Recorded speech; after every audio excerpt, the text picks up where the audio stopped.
नमस्ते। आज बात करते हैं राजस्थान की एक ऐसी अनमोल विरासत की जो हमारे पैरों के ठीक नीचे है। हाँ, यहाँ की मिट्टी यानी मृदा के बारे में। देखिए, ये सिर्फ जमीन का एक टुकड़ा नहीं है, ये तो इस प्रदेश की पूरी पहचान, पूरी कहानी है। तो चलिए शुरू करते हैं ये दिलचस्प सफर।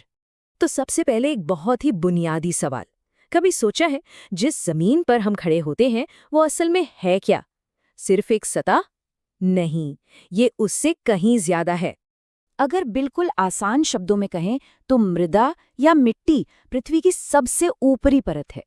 एक तरह से कहें तो ये एक जिंदा परत है जहां पौधे अपनी जड़ें जमाते हैं। ये बनती कैसे है? लाखों सालों में चट्टानों के टूटने फूटने और पेड़ पौधों जानवरों के अवशेषों के मिलने से।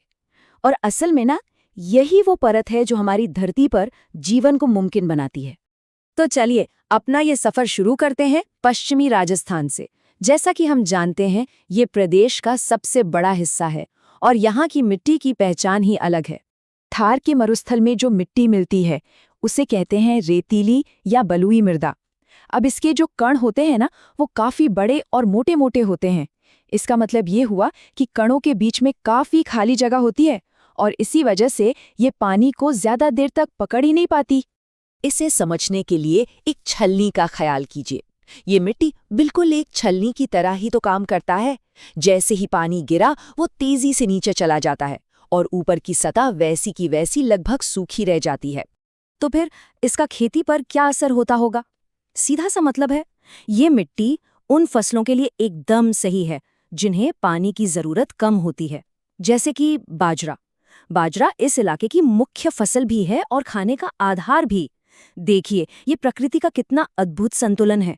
अच्छा, तो अब पश्चिम से चलते हैं पूरब की तरफ, उन इलाकों में जहां नदियों ने मैदानों को कह सकते हैं एक अनमोल तोहफा दिया है। और यहाँ की मिट्टी की कहानी रेगिस्तान से एकदम जुदा है।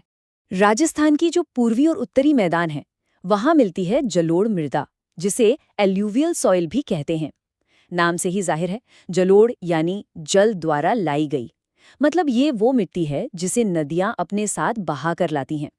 इसके कण बहुत महीन होते हैं, पोषक तत्वों से ये भरपूर होती है और हाँ, इसमें पानी रोकने की क्षमता भी गजब की होती है। इसकी खासियत समझने के लिए ना, रसोई के मैदे को याद कीजिए। जैसे मैदा एकदम महीन होता है और नमी को कैसे पकड़ कर रखता है, ठीक वैसे ही जलोढ़ मिट्टी के कण भी नमी को लंबे समय तक सहेज कर रखते हैं। और बस यही गुण इसे पूरे राज्य की सबसे उपजाऊ मिट्टी बना देता है।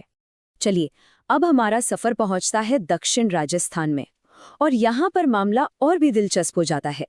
यहाँ हमें एक नहीं बल्कि दो तरह की खास और रंग बिरंगी मिट्टियाँ देखने को मिलती हैं। तो यहाँ दो तरह की मुख्य मिट्टियाँ हैं। एक तरफ है लाल लोमी मृदा। ये उदयपुर, डूंगरपुर जैसे इलाकों में मिलती है और इसका जो लाल रंग है वो है इसमें मौजूद लौह तत्व यानी आयरन की वजह से। और दूसरी तरफ है काली मृदा। ये मिलती है हाड़ौती क्षेत्र जैसे कोटा, बूंदी में, और ये काफी चिकनी होती है। वैसे एक बड़ी मजेदार बात है, इस काली मिट्टी को कपास की मिट्टी भी कहा जाता है। क्यों? क्योंकि ये कपास की खेती के लिए सबसे बढ़िया मानी जाती है और कपास तो इस क्षेत्र की अर्थव्यवस्था के लिए बहुत ही जरूरी है। काली मिट्टी का जो स्वभाव है ना, उसे समझने के लिए स्पंज वाली मिसाल एकदम सटीक बैठती है। ये बिल्कुल एक स्पंज की तरह काम करती है, पानी को सोखकर भारी और चिपचिपी हो जाती है। और यही तो वो गुण है जो इसे कपास जैसी फसलों के लिए इतना खास बना देता है।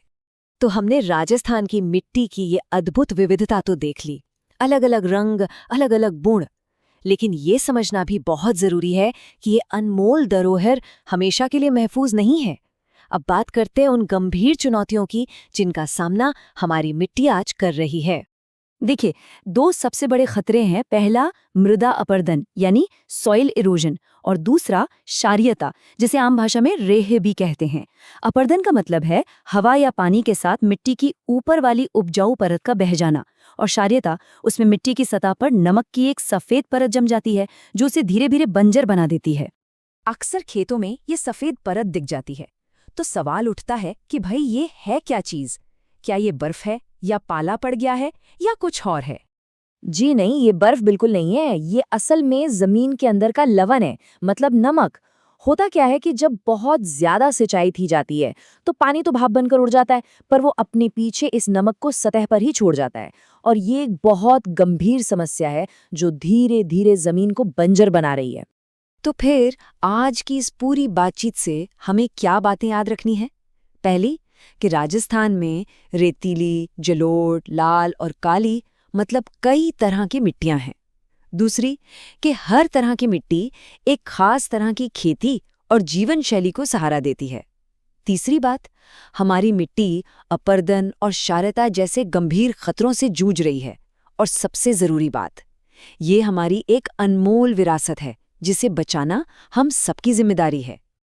और आखिर में एक सवाल जिस पर सोचना जरूरी है कि हमारी मिट्टी कैसी है, ये जानना इतना अहम क्यों है?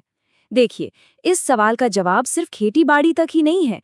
इसका ताल्लुक हमारे पानी की क्वालिटी से है, हमारे खाने की सुरक्षा से है और सीधे-सीधे हमारे आने वाले कल से जुड़ा है।